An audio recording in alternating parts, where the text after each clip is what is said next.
See, for a very long period of time, it was the demand of the people of Kerala that the name of the state should be as per the original language that people speak there.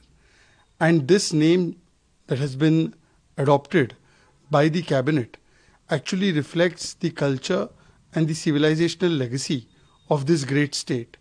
It also shows that Prime Minister Modi and the NDA government has always paid utmost respect to the feelings and aspirations of the people of Kerala. And therefore, entire Samaj and even political parties of Kerala were demanding this. It has been accepted. But unfortunately, there is a ecosystem in this country that whenever we are casting away colonial baggage and we are adopting Bharatiya names or Bharatiya symbols, they are having a huge problem.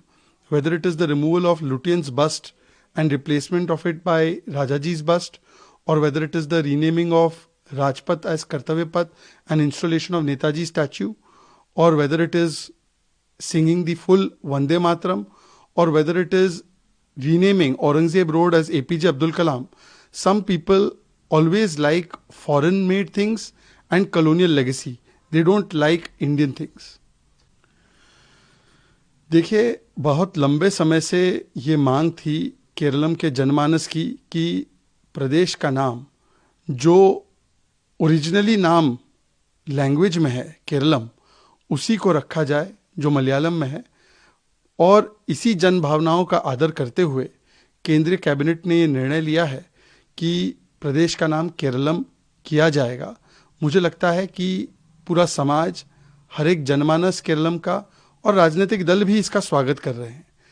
और जब से हमने देखा है कि नरेंद्र मोदी जी की सरकार आई है, तब से एक पैटर्न क्लियर है कि हम अपनी भारतीय पहचान पर, अपनी भारतीय सिविलाइजेशनल लेगेसी का पूरा सम्मान करते हैं। पर कुछ लोग ऐसे हैं जो आज भी विदेशी और गुलामी मानसिकता से ऐसे ग्रसित है कि अगर केरला से केरलम किया जाए तो वो विरोध करते हैं, अगर लुटियंस की मूर्ति हटाकर राजाजी की मूर्ति लगाई जाए तो वो विरोध करते हैं, राजपथ हटाकर कर्तव्य पथ किया जाए और नेताजी की प्रतिमा लगाई जाए तो वो विरोध करते हैं, औरंगजेब रोड का नाम एपीजे अब्दुल कलाम साहब के नाम पे करे तो वो विरोध करते हैं। तो गुलामी और विदेशी मानसिकता में जीने के आदी हो चुके हैं।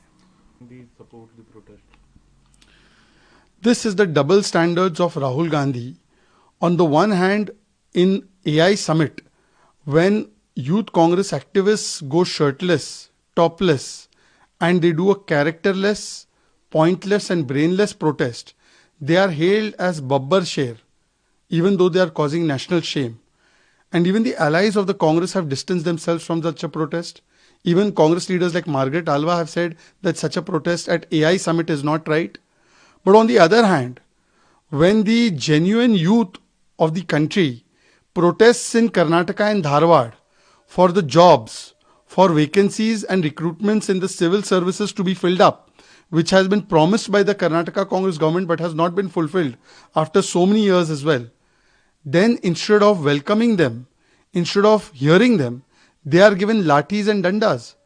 So the real Babbar Sher or the real Gen Z of this country, the youth who are demanding the jobs, their demand is not democracy. It is not dissent.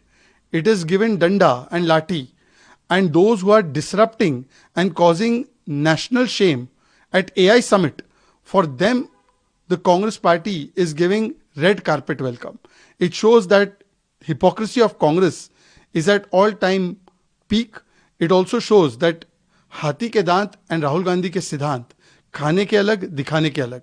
They will support देशद्रोही आंदोलन, but they will not support the युवा demanding jobs.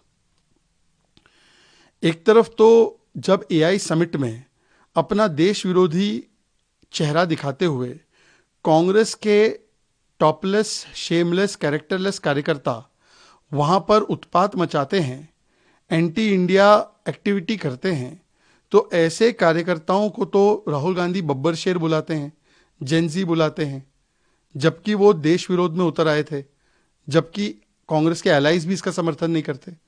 और जब दूसरी ओर कर्नाटका में, धारवाड़ में, जहां पर कांग्रेस की सरकार है, वहां पर जेन्युइन देश का जो युवा है वो उतरकर नौकरी मांगता है, जॉब्स मांगता है। जो बड़े बड़े वादे किए थे कि भाई 2.5 लाख हम लोग सिविल सर्विस की जॉब्स भर देंगे, उसके बारे में अकाउंटेबिलिटी मांगता है। तो वहां के युवाओं को वो डंडे और लाठी से पीटते हैं। तो ये दिखाता है कि कांग्रेस पार्टी, राहुल गांधी और हाथी के दांत और कांग्रेस के सिद्धांत, ये खाने के अलग और दिखाने के अलग। एआई समिट में देशद्रोहियों को तो देंगे सम्मान और युवाओं को धारवाड़ में लाठी से भांजेंगे। ये दिखाता है कि उनको युवाओं से या जेन जी से मतलब नहीं, ये केवल राहुल गांधी का जेन डी है, जेन डायनेस्टी है और जेन देश विरोध है। वीके न्यूज, राष्ट्र के नाम।